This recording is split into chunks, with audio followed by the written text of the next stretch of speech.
नमस्कार सभी साथियों को। मैं रमेश शर्मा स्वागत करता हूं लाइव।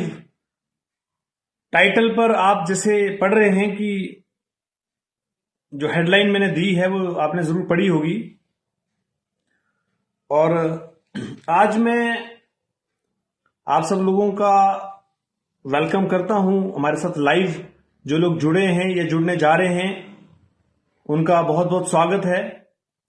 और आप लोगों से मेरा निवेदन है कि अगर आप हमें देखते हैं, फॉलो करते हैं या नहीं करते हैं, तब भी सामाजिक जागरूकता हेतु इस वीडियो को आप शेयर जरूर करें, क्योंकि आप लोगों का प्यार, आप लोगों का कंट्रीब्यूशन हमारे लिए बहुत ज्यादा महत्वपूर्ण है। और यही आपका जो कंट्रीब्यूशन है, यही आपका जो विश्वास है, ये हमें प्रेरणा देता है कुछ नया करने की, कुछ बेहतर करने की। और वो कहते हैं ना कि समाज के अंदर जब कोई आप कार्य करते हैं तो उस कार्य की प्रतिक्रियाएं और क्रियाएं ही ये तय करती हैं कि आप उस कार्य को किस दिशा में ले जा सकते हैं। मैं रमेश शर्मा व्यक्तिगत तौर पे जीवन उत्साह न्यूज के रूप में जब कार्य करना शुरू किया, आप लोगों का भरपूर प्यार मिला, कुछ लोगों का गुस्सा भी मिला, कुछ लोगों का नाराजगी भी मिला, कुछ लोगों का दुलार भी मिला। ये सब चीजें एक समय के साथ में चलता हुआ हिस्सा हैं।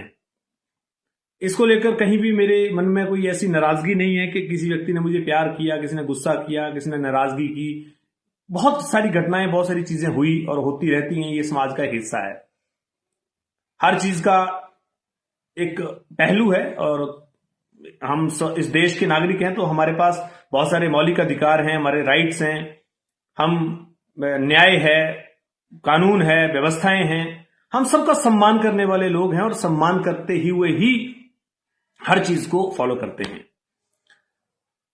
बहुत सारे लोग मुझे ये कहते हैं कि राष्ट्रीय एकता बल की जरूरत क्यों पड़ी, जीवन उत्साह न्यूज क्या सफिशिएंट नहीं था? या फिर बहुत सारे लोग कहते हैं कि राष्ट्रीय एकता बल कैसे आपको न्याय दिला सकता है? ये बहुत सारे प्रश्न लोगों के दिमाग में रहते हैं।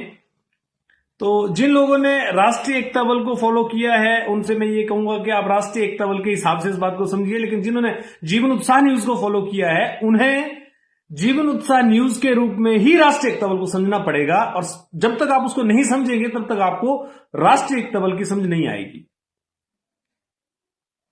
राष्ट्रीय एकता बल एक ऐसा मंच है जिसमें अनुभवी लोग शामिल हैं। जीवन उत्साह एक ऐसा मंच है जहां केवल मेरा या फिर कुछ लोगों का अनुभव शामिल है जो एक रिपोर्टर के रूप में काम कर सकते हैं, किसी कंपनी में, किसी न्यूज चैनल में वर्क कर सकते हैं।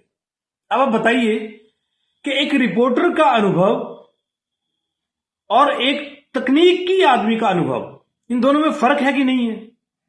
जाहिर सी बात है, आप कहेंगे है। तो फर्क क्या है, इसको समझना बहुत जरूरी है।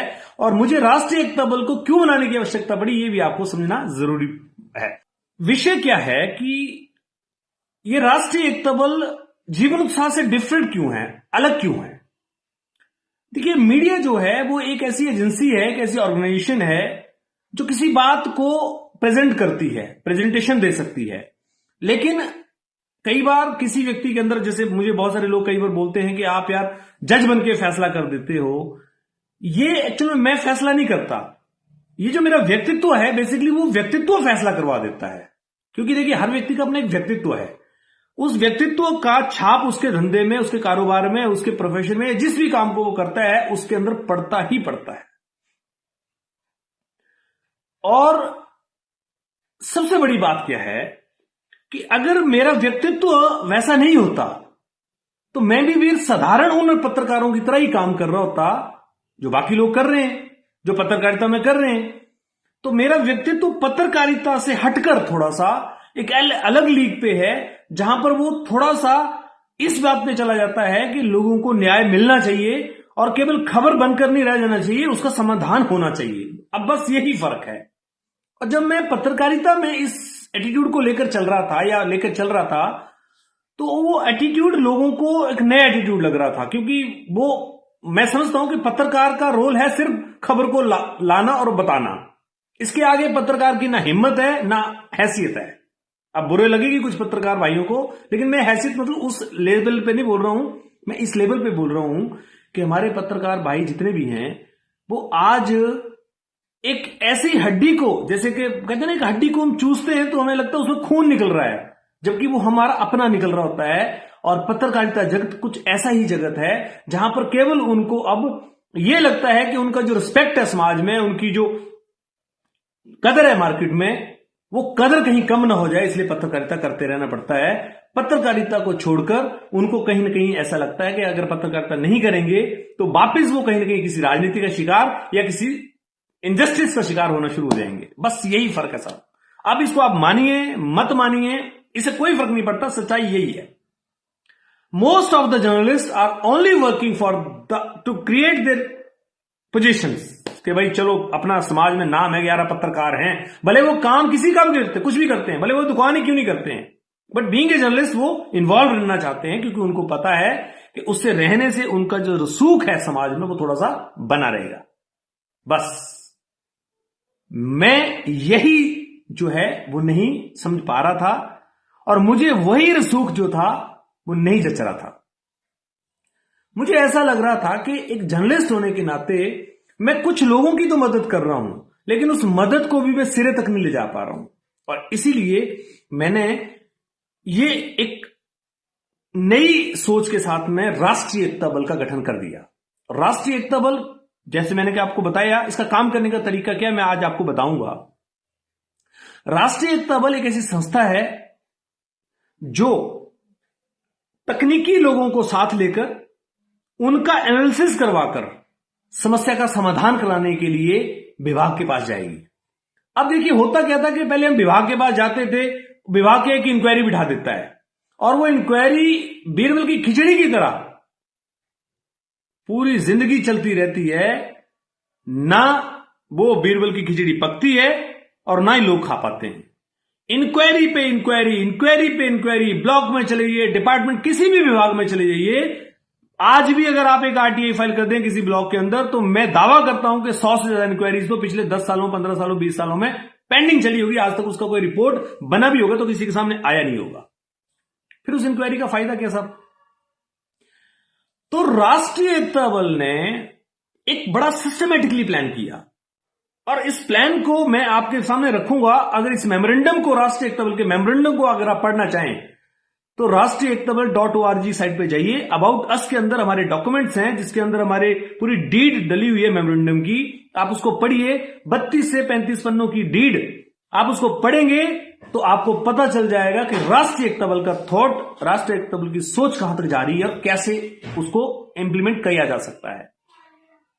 अब देखिए, एक इंक्वायरी जाती है, इंक्वायरी ब्लॉक में जाकर या डिपार्टमेंट जाकर इंक्वायरी फाइल में दब जाती है, और वो दबी रहती है और उसका कोई इलाज नहीं होता है।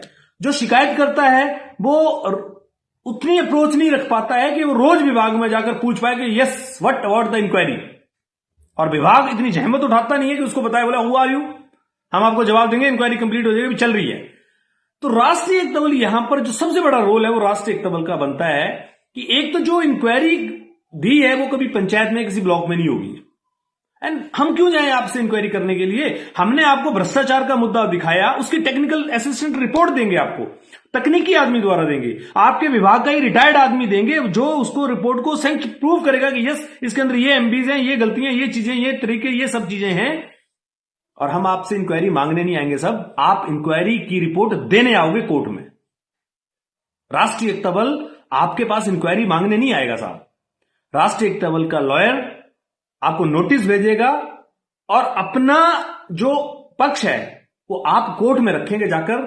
अब आपको एक पंचायत में इंक्वायरी के लिए पीआई को भेजने की आवश्यकता नहीं पड़ेगी। हम सीधा बीडीओ को और हमारे पंचायत ऑफिसर को, सीधा डिस्ट्रिक्ट पंचायत ऑफिसर को नोटिस करेंगे, और वो नोटिस आपके पास जाने के बाद में जो टाइम आपसे लिया जाएगा उस टाइम के बीच में उस इंक्वायरी को आपसे कंडक्ट करवाया जाएगा।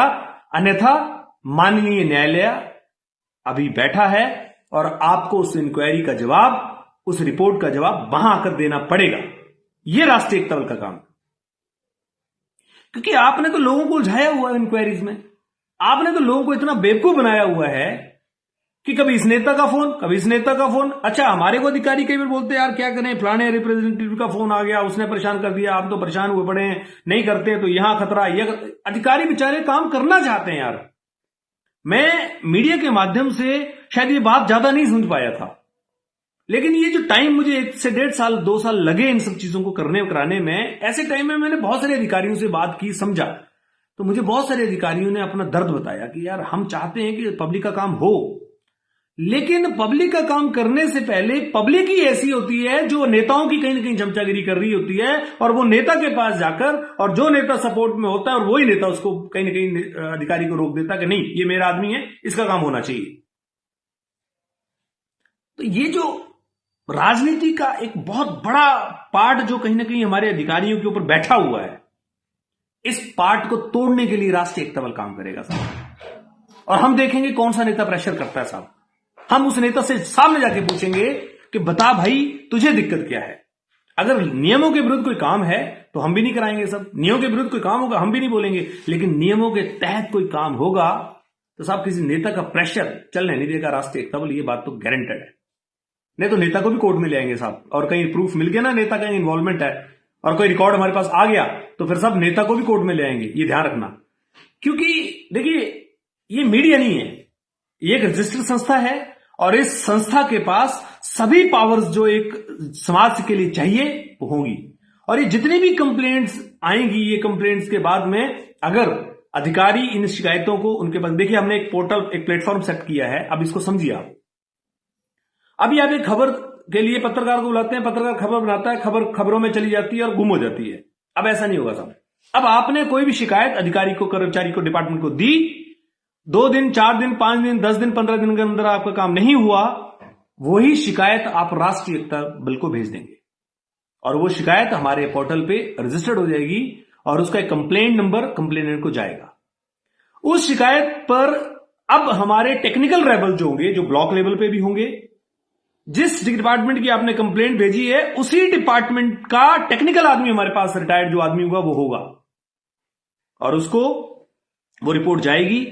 वो रिपोर्ट जाकर उस पर रिमार्क करेंगे, उसको एनालिसिस करेंगे, क्योंकि वो रिटायर्ड लोग हैं और उन्होंने भी इन तरह की चीजों को डील किया हुआ है। चाहे वो जैसे आईपीएच के एक्शंस हैं तो हमारे पास आईपीएच के एक्शन है, इलेक्ट्रिसिटी के एक्शन, पीडब्ल्यूडी के एक्शन, या जिस डिपार्टमेंट का भी बड़ा अधिकारी, एजुकेशन डायरेक्टर, ये जो भी तहसीलदार, ये जो भी, उन सबको, रिटायर्ड लोगों को हम संगठन में अपने साथ एसोसिएट कर रहे हैं और उनका तजुर्बा एसोसिएट कर रहे हैं। तो जैसे ही वो रिपोर्ट हमारे पास आएगी, उस रिपोर्ट पे वो उसी टेक्निकल रेबल को जाकर एसोसिएट हो जाएगी और वो उस पूरी रिपोर्ट को, उस कंप्लेंट को स्टडी करने के बाद में उस पर एक रिमार्क देंगे, और वो रिमार्क अपडेट होने के बाद में, जैसे वो रिमार्क अपडेट करेंगे, उसकी एक लिंक, एक कॉपी जिस अधिकारी ने इस कंप्लेंट को डील करना है डिपार्टमेंट के, उनकी mail ID, official mail ID पे और उनके मोबाइल नंबर पर लिंक फॉरवर्ड हो जाएगा। और जैसे ही वो फॉरवर्ड होगा, अब वहां पर हमारे ऑफिशियल टीम से, राष्ट्रीय एकता बल की टीम से कॉल जाएगा या फिर उनसे जाके मिला जाएगा, हमारे रेबल जाके मिलेंगे और उस रिपोर्ट पर, उस कंप्लेंट पर उनका रिमार्क लिया जाएगा कि साहब अब बताइए ये कंप्लेंट जो आपके पास आई है इसका समाधान कब, कैसे हो सकता है और कितने समय में हो सकता है और होगा। और ये सारा कुछ हम एक प्रक्रिया के तहत करते हुए आगे बढ़ेंगे। अगर अधिकारी ने उसमें टाइम लिया कि हाँ जी इसमें हमारे पास रिमार्क आया और हम इसको जो है वो 10 से 15 दिन के अंदर, जो भी टाइम वो मांगेंगे, 10 दिन, 15 दिन का, मैक्सिमम 30 दिन का टाइम किसी भी कंप्लेंट को शॉर्ट आउट करने के लिए हम लोग देंगे। 30 डेज के अंदर अगर अधिकारी ने उस शिकायत का समाधान करने की जहमत उठा ली और कर दिया, तो पूरे महीने में जितनी भी कंप्लेंट्स अधिकारी के पास गई होंगी, अगर उसका 70% उन्होंने शॉर्ट आउट कर दिया होगा, तो साहब राष्ट्रीय एकता बल का एक एप्रिसिएशन लेटर और रेबल्स की टीम जाकर उस अधिकारी का सम्मान करेंगे और उनका धन्यवाद करके वापस आएंगे। लेकिन अगर अधिकारी ने उन कंप्लेंट्स पे मान लीजिए 50% किया होगा, तो फिर उनका एक वर्जन लिया जाएगा और वो उस पर स्पष्टीकरण देंगे कि ये कंप्लेंट्स पे इसलिए काम नहीं हो पाया या इतने दिन में इनका काम हो जाएगा, तो उनको टाइम दिया जाएगा। और अगर किसी अधिकारी ने किन्हीं भी कंप्लेंट्स के ऊपर गौर नहीं किया और उनको लगता होगा कि चलो यार कोई बात नहीं, कोई दिक्कत नहीं साहब, जैसे ही 30 दिन का टाइम पूरा होगा, एक उनसे रिमार्क लिया जाएगा अगर वो रिमार्क में अगर वो लोग अपनी उसमें सही प्रेजेंटेशन नहीं दे पाते कि क्या रीजन से वो काम नहीं हुए, तो फिर उनको अगर वो टाइम लेना चाहते हैं 2-4-5 दिन का, तो हम उसको ग्रेस 5-7 दिन का टाइम भी दिया जा सकता है, क्योंकि अधिकारी है, ऐसा कई बार व्यस्त हो सकते हैं, कई वजह हो सकती हैं, कई काम हो सकते हैं, हो सकता है कि डिले हो गया हो अकॉर्डिंग टू वर्क। अगर वो 7 दिन का भी टाइम उनका पूरा हो गया और हमें समझ में आता है कि ये अधिकारी जो है वो काम करने में आनाकानी कर रहे हैं, तो फिर उन अधिकारी को बिल्कुल जहमत उठाने की जरूरत नहीं है। फिर हमारा लीगल डिपार्टमेंट जो लॉयर्स के रूप में काम कर रहा है और कर रहा है, आगे बढ़ रहा है, उनका एक इन सारी कंप्लेंट्स को बनाकर एक नोटिस जाएगा और उस नोटिस का जवाब का 30 दिन के टाइम के अंदर उनसे रिमार्क लिया जाएगा। अगर वो फिर भी रिमार्क नहीं देते हैं तो एक पब्लिक इंटरेस्ट में एक पिटीशन जो है वो उनके खिलाफ दायर कर दी जाएगी और उस पिटीशन का जवाब उनको वहां पर आकर देना पड़ेगा, और वो स्पेशली उसमें अधिकारी पार्टी बनाई जाएगी और साथ में उनका जो बड़ा डिपार्टमेंट का अधिकारी है उसको भी पार्टी बनाया जाएगा।